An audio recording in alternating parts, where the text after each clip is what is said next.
என் தங்கமே, உன் வாழ்க்கையில் மற்றவர்களை விட ஏதாவது ஒரு செயலில் வேறுபட்டு சாதிக்க வேண்டுமென்றால் நீ பல அவமானங்களை சந்தித்துதான் ஆக வேண்டும்.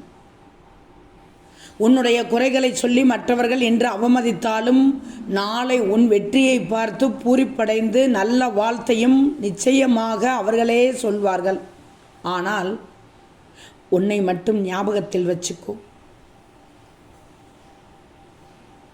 நம்ம இவ்வளவு அவமானப்படுத்துகின்றனரே என்று மட்டும் சோர்ந்து உட்கார்ந்து விடக்கூடாது குழந்தையே. உன் வாழ்க்கையில் தவறுகள் என்கிற காற்று அடிக்கும்போது அவமானம் போன்ற புழுதிகள் கிளம்பத்தான் செய்யும். உன் வாழ்க்கையில் மற்றவர்களை விட ஏதாவது ஒரு செயலில் வேறுபட்டு சாதிக்க வேண்டுமென்றால் நிச்சயமாக நீ பல அவமானங்களை சந்தித்துதான் ஆக வேண்டும். அவமானங்கள் தான் வெற்றியின் முதல் படி என்று எண்ணி முன்னேறு. அவமானப்படுவதில் தப்பே இல்லை. அடுத்தடுத்த கட்டத்திற்கு நகன்று சென்று எல்லா நன்மைகளும் கிடைக்கும். உன் சாயி நிச்சயமாக அருள் புரிவேன்.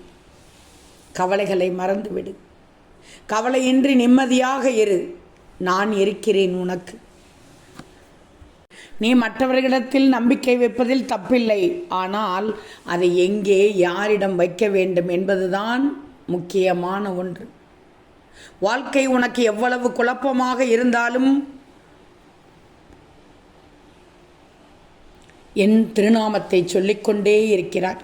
நிச்சயம் என்னுடைய நாமமானது உன்னை சரியான பாதைக்கு வழி நடத்தும். நிச்சயமாக வழி நடத்தும். ஓம் சாய்ராம் என்று ஒரு முறை சொன்னாலே இருண்ட எண்ணங்கள் எல்லாம் கரைந்து போகும்.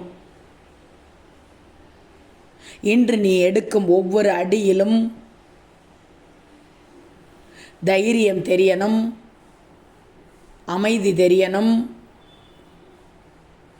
உன் சாதனை இலக்கு தெரியணும். கவலையே படாதே. நான் இருக்கிறேன் இன்று உனக்கு.